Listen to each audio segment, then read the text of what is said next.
तिळगुळ घ्या आणि गोड गोड बोला असं तर सगळेच म्हणतात. आज आपण संक्रांती स्पेशल खूप स्पेशल पदार्थ बनवणार आहे. थंबनेलवरून तुम्हाला समजलंच असेल.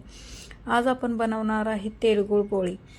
तिळगुळ पोळी ना करायला जितकी सोपी आहे ना तितकीच चवीला अप्रतिम लागते. 2 वाटी गव्हाचं पीठ घेतलेलं आहे. त्याच्यामध्ये बेसन पीठ 1 चमचाभर घातलेलं आहे. कडक तेलाचं मस्त असं मोहन घातलेलं आहे. तुम्ही तेलाचं किंवा तुपाचं दोन्हीपैकी एकाचं मोहन घालू शकता. छान असा गोळा मळून घ्यायचा आहे गव्हाचा. जास्त घट्टही नाही जास्त पातळ नाही अशा पद्धतीचा हा गोळा तयार करून घ्यायचा आणि याला तेल टाकायचं आणि थोडंसं मऊ लुसलुशीत असं मळायचं. 10-15 मिनटं भिजण्यासाठी ठेवायचं. तोपर्यंत आपण इकडे तिळाचं आणि गुळाचं सारण बनवून घेऊया. कुठेही त्याला जास्तीचा वेळ लागत नाही. पटकन असं हे साहित्य होतं. तीळ घेतलेलं आहे. सर्वप्रथम जे घेतलं होतं मी ते तुम्हाला सर्व असं सांगणारच आहे. तीळ थोडंसं मस्त छान असं तडतडायला लागलं की काढायचं. शेंगदाणे घेतलेले ठालफारे काढून घेतलेले आहेत. ही पोळी चवीला खूप अप्रतिम लागते. खोबरं घेतलेलं आहे खरपूस भाजायचं. बेसन घेतलेलं आहे. इथे थोडंसं बेसन लाल रंगावरती भाजायचं आहे. बेसनाने इतकी छान चव येते ती येतेच. वरतून याचा एक फायदा आपल्याला होता की ही पोळी जी आहे ना अशी चिकटल्यासारखी न होता ही पोळी आपली खुसखुशीत आणि अशी मस्त कडक अशी होते. छान लागते खायला. तूप घालायचं याच्यामध्ये थोडंसं परतून घ्यायचं.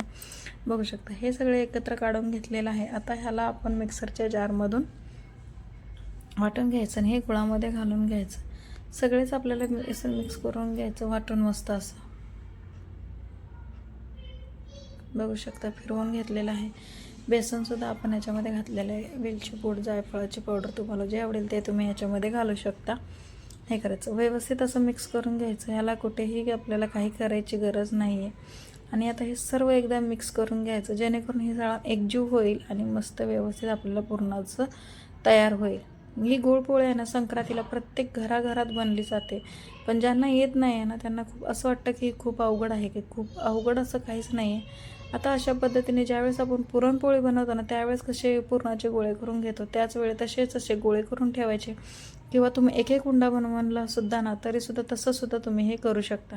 पण एक ज्यावेळेस आपण उंडा बनवतो ना त्यावेळेस आपल्याला टाईम लागत असतो. मग पटपट होत नाही. तवा करपला जातो. त्यासाठी ही अशी एक छोटे ट्रिक असतात. त्या ट्रिक मस्त असा हा गोळा आहे ना पूर्ण घालून घ्यायचा. वरतून जास्तीचं पीठ असेल तर कमी करायचं किंवा तिथल्या तिथेच दुमडून टाकायचं. सुकं पीठ लावायचं. छान अशी पोळी लाटून घ्यायची. हे असे हाताने दाबल्याने काय होतं पूर्ण जे सारण आहे किंवा ते आपला पिठात पुरणाचा जे गोळा आहे ना तो आपल्या लाटीमध्ये पूर्ण कडेपर्यंत पसरला जातो. असं बघा व्यवस्थित अशी याची पोळी तयार करून घ्यायची.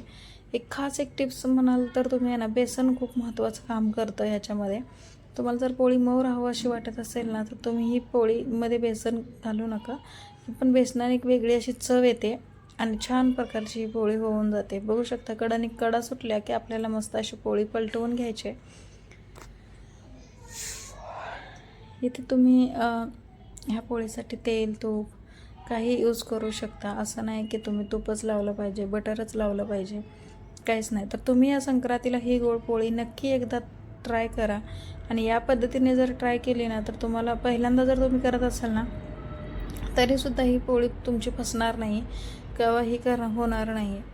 आता बघा 2-3च्या वेळेस असं मी पलटून घेतलं. तुम्ही लगच्या लगेचसुद्धा ह्याच्यावरती तेल किंवा तूप लावून घेऊ शकता. पण असं केल्याने काय होतं थोडीशी कडक पोळी मला आवडते त्यामुळे मी ते कडक अशी पोळी बघू शकता किती छान.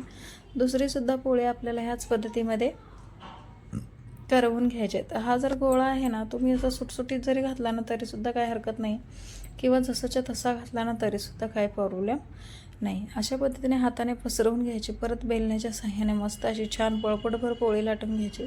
तुम्ही ह्याच आकारामध्ये पोळ्या तर छोट्यासुद्धा करू शकता. तुम्हाला जशा हव्या आहेत ना तशासुद्धा तुम्ही करू शकता.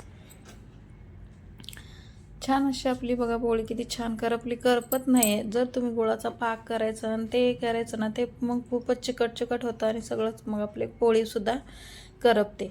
पण त्यासाठी ह्या पद्धतीमध्ये जर केलं ना की खूप छान अशा पोळ्या होतात. हे 4 ते 5 दिवस तुम्ही ही पोळी ठेवूसुद्धा शकता असंच डब्यामध्ये स्टोअर करून. खूप छान अशी राहते ही पोळी. कडक अशी भाजली जाते. किती छान अशा पोळ्या आपल्या पटापट तयार होत आहेत. किती छान असं वाटतंय. कशी वाटली पूर्ण तिळाची पोळी तुम्ही कमेंटमध्ये नक्की सांगा. चॅनलवर नवीन असाल तर लाईक, शेअर आणि सबस्क्राईब नक्की करा. भेटूया आपण अशाच एका नवीन रेसिपीसोबत. संक्रांतीच्या खूप खूप शुभेच्छा सर्व माझ्या मैत्रिणींना आणि तुमची संक्रांत खूप हॅप्पी जाओ. सबस्क्राईब करा नक्की. बाय.